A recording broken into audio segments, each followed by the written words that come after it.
Who are the Indians and where did we really come from? Was our civilization shaped only by people who lived here from the very beginning, or did outsiders arrive and leave their mark? For over a century, this question has been tied to one controversial idea. Were the Aryans really invaders who conquered ancient India, or is that a colonial myth we have been fed for generations? This debate isn't just about history. It still shapes our identity, politics, and education in India today. So, what's the real story? To understand the controversy, we first need to know where did this idea come from. In the 18th and 19th centuries, European scholars began studying ancient Indian texts. They noticed something remarkable. Sanskrit, the language of the Vedas, shared deep similarities with many European languages like Latin, Greek, and Germanic tongues. This discovery led to the concept of the Indo European language and raised the question if these languages were related, did the people who spoke them also share a common origin? This discovery soon gained political meaning under the colonial rule.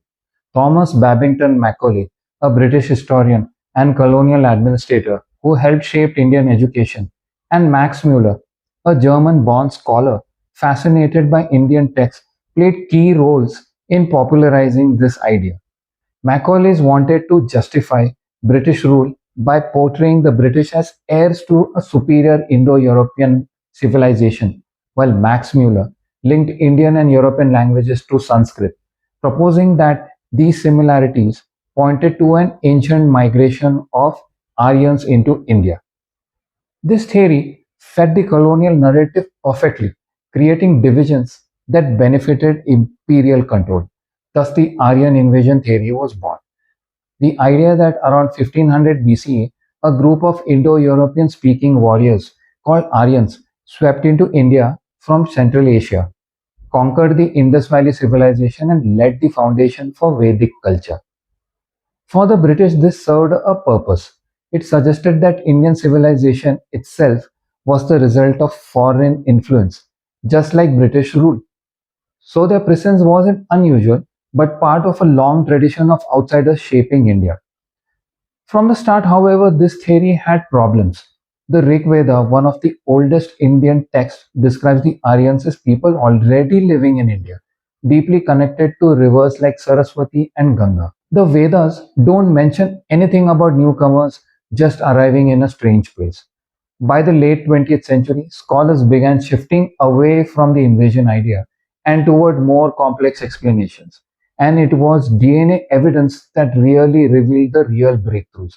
DNA has revealed that rather than coming from a single origin, Indians are descendants of several major migration waves over tens of thousands of years.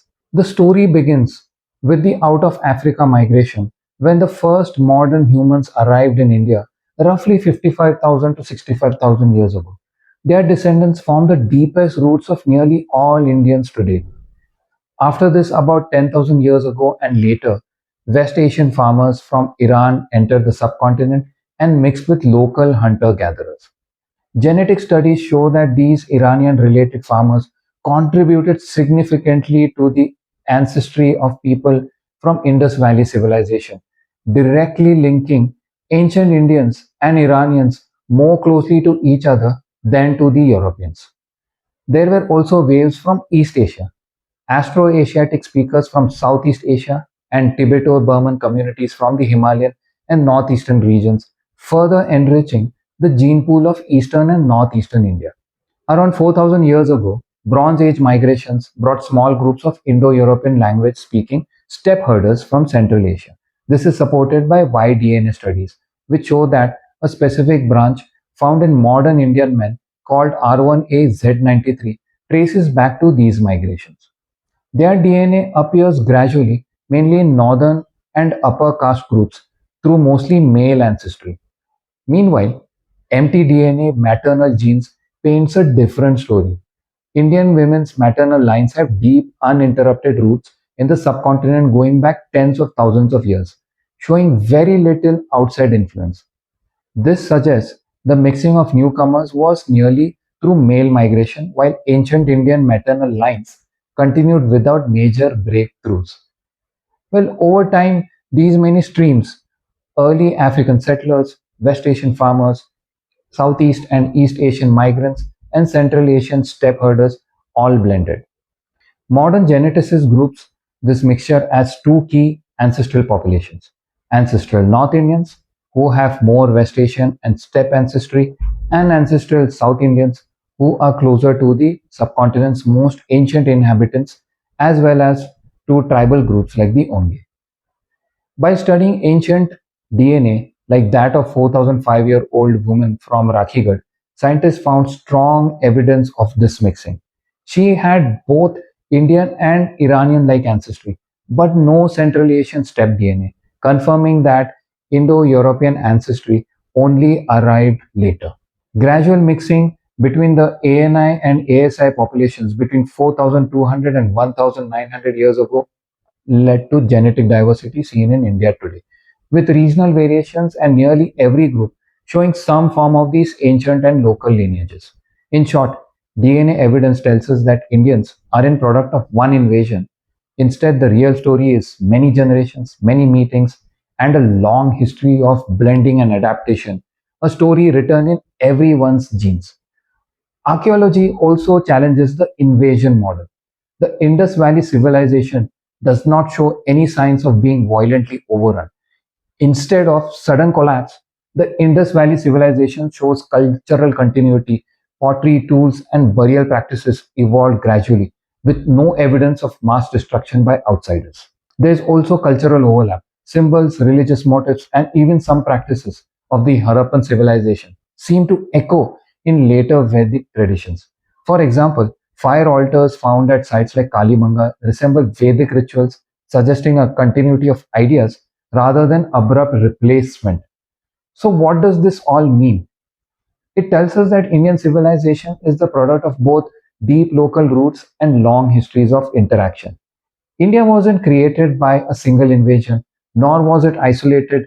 It was always connected to larger human movements, absorbing influences while preserving continuity.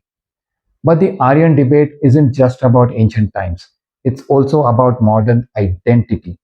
Some political groups reject any notion of migration into India, arguing for a purely indigenous origin of Vedic culture, while others accept evidence of interaction and movement. The debate often reflects today's ideological divide more than the ancient past itself. So, were the Aryans really invaders? Well, the evidence, at least for now, doesn't show that the old colonial story is true.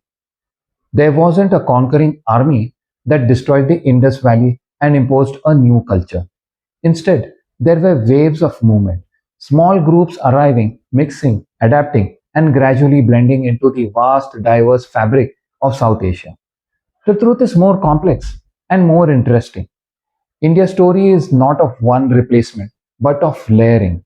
Ancient Indians were not passive recipients of foreign influence. They were active participants in a long human journey, one that still shapes who we are today. And maybe that's the most important takeaway. History is never about one event, one invasion, or one people. It's about connections, adaptations, and the shared human experience, of which the story of the Aryans in India is just one fascinating chapter. That's it for today's video. If you found this explanation useful, do share it with your friends and tell me in the comments, do you think there is any truth in the Aryan invasion theory? Don't forget to like and subscribe for more such explanatory videos.